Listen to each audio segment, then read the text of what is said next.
नमस्कार महिला आणि सर्वजणे, ह्या व्हिडिओमध्ये आम्ही देसी फेलिक्सच्या वेब सिरीज बद्दल बोलणार आहोत. कामिनी नागिनी करा आणि हा दो कमीने नागिनी वेब सिरीज 2 भागामध्ये रिलीज झाला आहे. And the last part of this web series, which is the third part, will be released on May 10th. And in this series, characters are Subhangi Sharma and Anita Jaiswal, as everyone must know. आणि हा web series जवळपास सेमीअनकट web series आहे. मला विशेषतः देसी फेलिक्सची ही web series आवडते. त्याच्या सिरीजमध्ये त्यांनी एकाच कलाकारांचा वापर केला आहे, त्यामुळे त्या कलाकारांनी त्यांच्या सिरीजमध्ये खूप चांगल्या सीन सस्पेन्स दाखवल्या आहेत. आणि दो कमीने नागिनी वेब सिरीजच्या तिसऱ्या भागासाठी अद्याप ट्रेलर आलेला नाही, पण या मालिकेचे पोस्टर आलं आहे.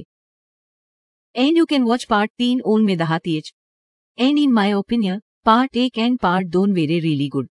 सीन सस्पेन्स खूप छान होता. डबवर्स से शक्तिशाली. कारण हा भाग 3 हा सिरीजचा अंतिम भाग असणार आहे. त्यानंतर हा सिरीज संपणार आहे. आणखी मला दो कमीने नागिनी वेब सिरीजचा भाग 3 पाहायचा आहे आणि माझ्या खूप उत्सुक आहे. तुम्हाला या सिरीजच्या तिसऱ्या भागाच्या पाहण्याची किती उत्सुकता आहे? कमेंटमध्ये जरूर सांगा. व्हिडिओ आवडला तर लाईक करा. डबवर्स से संचालित